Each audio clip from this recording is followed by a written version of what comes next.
Jarek Thorne adjusted his node's visor overlay as he approached the canyon's edge. The core pulsed faintly in his periphery, its signal weaker this far from the city-state of Cimderhall. Hired by NovaCore as an independent investigator, Jarek had been briefed on the situation, or at least the sanitized version of it. He was no stranger to corporate intrigue, but something about this assignment felt wrong. Why had they hired him, an outsider, to handle this? NovaCore had its own security teams, ones far better equipped for this kind of work. Maybe they didn't want their own people looking too closely. Maybe they didn't trust anyone on the inside. Before heading out, Jarek crouched beside a weathered supply crate, meticulously checking his gear. His node levitated in his palm, glowing faintly as it connected to the processing core. The small device, no larger than a pebble, spun slightly as its holographic interface projected a map of the terrain. Jarek marveled at how the node could do so much: generate water, translate languages, map treacherous terrain. It felt almost alive, its faint hum a constant reminder of its connection to the processing core. He scanned his equipment pulse blade, hydration capsule, and mapping tool, mentally rehearsing scenarios for what he might face at the refinery. Here's hoping it's not another corpse run. The arid landscape stretched out before him, a sea of red dust and jagged canyons. The faint hum of a distant storm teased the horizon. The hum of a node-powered skimmer broke the silence. Over the crest of a dune came a dust rider, its feet kicking up waves of red sand. Veronica Gale dismounted gracefully, her dust rider's sand-colored scales blending seamlessly with the desert. The creature let out a low growl, its 6 muscular legs adjusting to the shifting sands. Jarek noted the intricate saddle, marked with NovaCore insignias and reinforced for long-distance travel. Jarek Thorne, Agent Veronica Gale, NovaCore Field Operations. You're late. I've had time to rethink this job 3 times over. And yet, here you are. That tells me you're either very curious or very broke. Maybe both. Here's the situation. We've lost contact with the processing core in this region. The refinery was the last known relay point. Whatever happened there, it's blocking communications, and the core can't compensate. That's a problem. Big problem. What's NovaCore's take? Sabotage? Equipment failure? Or are we blaming the Drakith this time? We don't know yet. That's why you're here. Right.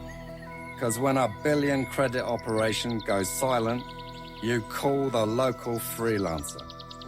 Not my decision. But I am here to make sure you don't get yourself killed or make this situation worse.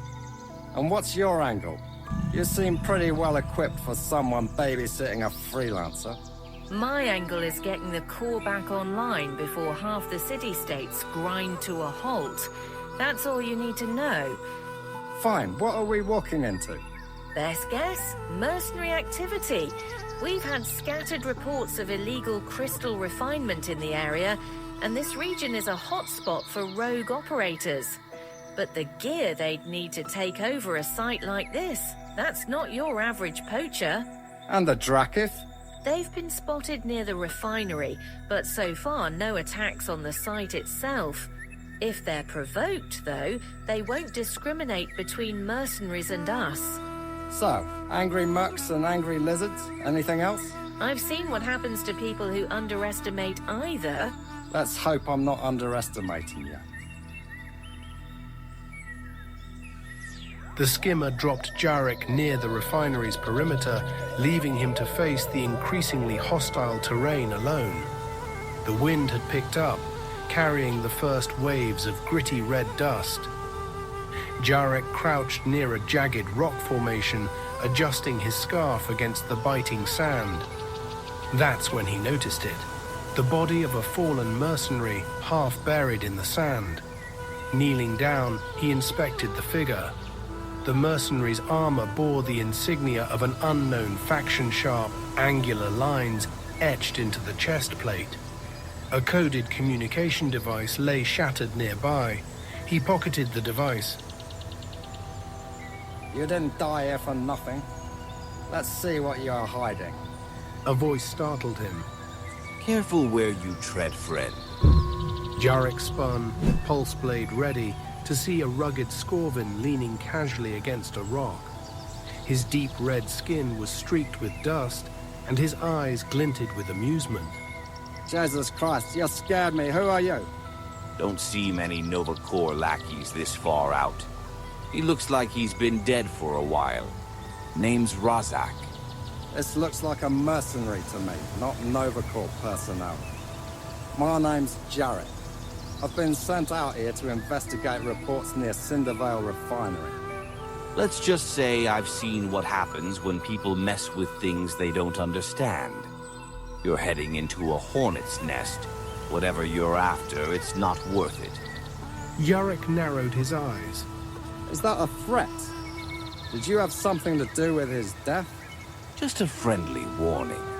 But if you're smart, you'll take it seriously. He vanished into the rocks before Jarek could press further. The refinery was a labyrinth of broken machinery and flickering lights. Shadows danced across the metallic walls as Jarek navigated deeper into the structure. He froze when he stumbled upon a fallen Drakith. Its emerald scales shimmered faintly, its scythe-like limbs twisted and shattered. Nearby, scorch marks on the walls and discarded weapons told the story of a brutal battle. If they can take down a Drakith, this is no ordinary operation. A distant roar echoed through the refinery, followed by the screech of twisting metal. The unmistakable silhouette of another Drakith charged through a side corridor. The mercenaries unleashed a barrage of energy blasts. The creature retaliated, its claws slicing through steel. Jesus Christ, yeah, no way I'm sticking around for that. Jarek ducked into a maintenance alcove and flipped open his node. He tried to send a signal to Veronica, but the node buzzed faintly. Signal disrupted. Atmospheric interference detected. Jarek groaned. Of course, perfect timing. He adjusted the node, hoping for a stronger connection, but the device remained silent. Yes, I'm on my own. Jarek crouched behind a rusted bulkhead, muting his node's glow to avoid detection as flickering orange light from failing fixtures cast shifting shadows across the refinery's interior. Peering cautiously around the corner, his wide-brimmed hat pulled low, he spotted a figure in the pristine uniform of a high-ranking NovaCore official. Their movements unnervingly fluid and rehearsed, triggering a chilling realization. Holographic camouflage. Muttering "perfect" under his breath, he pressed against the bulkhead as a mercenary's glowing visor scanned the room. Steadying his breathing, he tightened his grip on his pulse blade, prepared to fight until another mercenary called out, redirecting them. As their footsteps receded, Jarek exhaled slowly, his mind racing. These weren't ordinary poachers after PrismCore Crystals, but operatives with far more dangerous ambitions, confirmed by the faint buzz of his node picking up fragments of encrypted transmissions.